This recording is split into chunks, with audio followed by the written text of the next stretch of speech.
This is pharmaphorum web editor Nicole Raleigh, and I am on site in Berlin for ESMO 2025.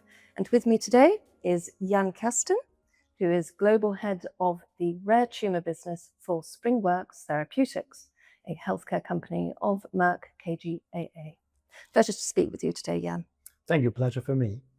So our conversation today is going to broadly address the journey that SpringWorks has recently been on, focusing on its global expansion and acquisition. But to begin with, I was wondering if you could share with viewers a brief introduction to yourself, to the journey that has brought you to doing what you do today.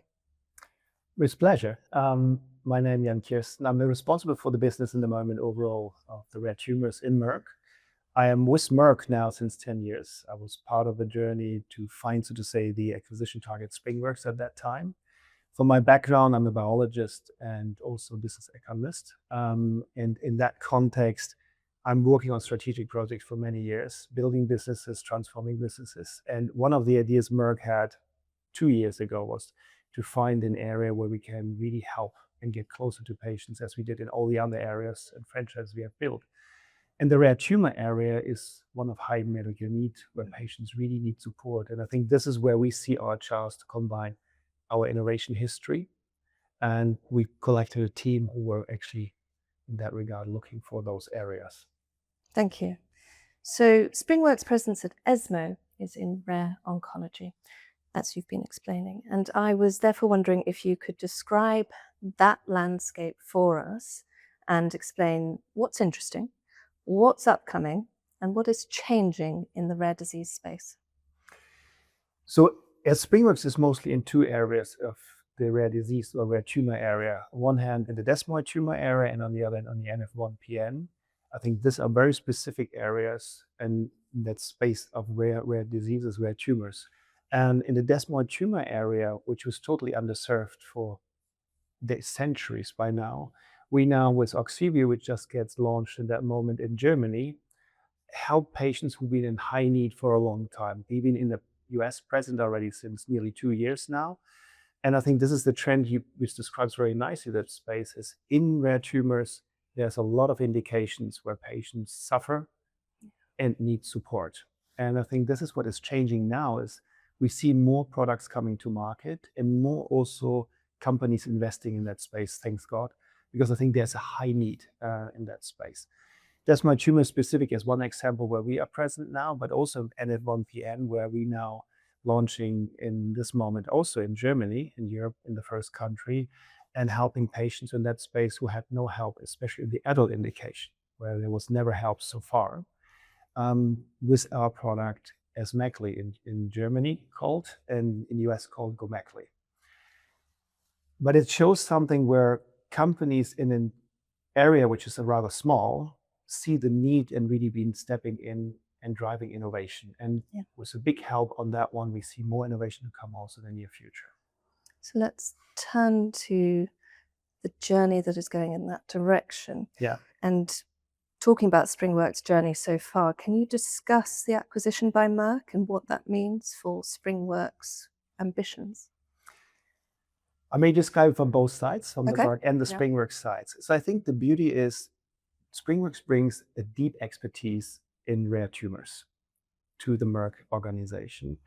And Merck brings the breadth of the global infrastructure.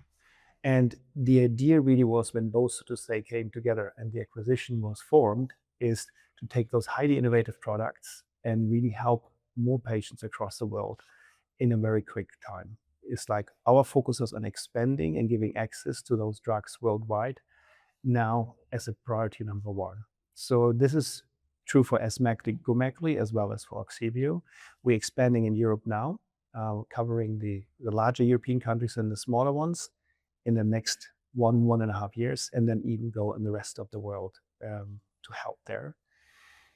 In addition, it's also important to mention that from the Merck side, we bring pilicotinib, which serves as well as sarcoma rare tumor, and start to create really a portfolio where, especially in the sarcoma space, Merck and SpringWorks together serve a broader population. As you say, it is that sort of global expansion, that accessing, bringing to more and more patients. So you've very well sort of preempted my questions on the pipeline and ESMO25, etc. But I was wondering if you wanted to go into finer detail on the European Commission's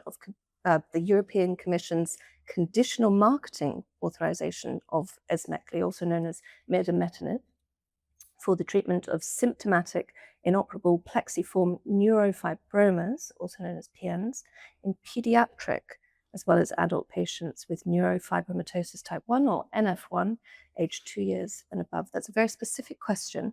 So if I put it in different words, what can you tell us about that disease space and also this treatment specifically?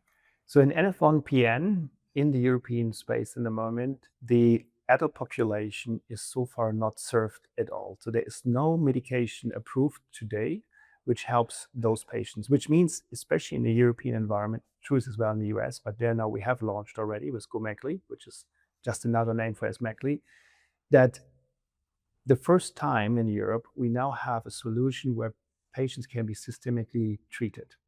So far, because it's a tumor which grows on the nerve shades, it was only done through off-label use of certain drugs, but mostly to surgery. The problem is if you do surgery, it of course has huge effects also for the patients, and it's not a final solution in many cases. Now with this, we also have to establish, of course, a new treatment pathway, which is in the moment in the evolution as there was no treatment before for adults. Patients had support so far from another fantastic drug, but I think the adult population is a much larger population who was unserved so far. Thank you. So I believe there was also an EC granted marketing authorization for Ogsiveo. That's correct. Also known as nirogacestat. Yeah, nirogacestat. Which is an oral gamma secretase inhibitor as monotherapy for the treatment of adults with progressing desmoid tumors who require systemic treatment. Can you tell us more about that? Same situation also here, totally underserved indication where patients suffer for decades from those tumors. Tumors who've been growing, so to say, on your connecting tissues, often even invade organs. Very painful, similar to the NF1-PN, hindering having a good life. They're not being deadly, but still changing your life dramatically. So far, only surgery was available for those patients, and medicine stopped, so to say, in this card there. But the problem is they regrow. Okay. In the moment where a tumor regrows, you have to do another surgery. So it ends up in certain patients with amputations. It is very dramatic, especially for young patients. Now with Ogsiveo being launched in the US and now in Europe, we have a systemic treatment which really helps to stop the growth of the tumor and help those patients to have a normal life, which is fantastic. And I think with them also to integrate into social life in a normal way again, which we see, especially with young patients, changing their life. That's brilliant. Yes, yeah. I think that is, for all of us who work in the rare disease or rare tumor space, the most rewarding element is to see how closely you can help patients and really drive change forward, because there is nothing in that moment. Thank you for that. And it is, with this grander sort of focus at ESMO 2025, the quality of life of these patients. Yes. Not just longevity of life. So if we talk about the Congress as a whole, actually, I was wondering if you could comment on what the key takeaways this year are perhaps going to be. And I want to blend that with a sort of closing question on, given those takeaways, and if we keep on the positive trajectory with the innovations we're seeing, where might the oncology space be in 5 to 10 years? That's a very broad, difficult question. I think what we see is that not only in the larger indication, as I said in the beginning, now innovation is coming forward. So we see more, especially in ESMO now, more and more publications and studies on innovative drugs in the space of rare tumors. And I think that's something new which we haven't seen for a long time. And I think that's something, it increases for us as companies competition, but that's good because it really helps more patients.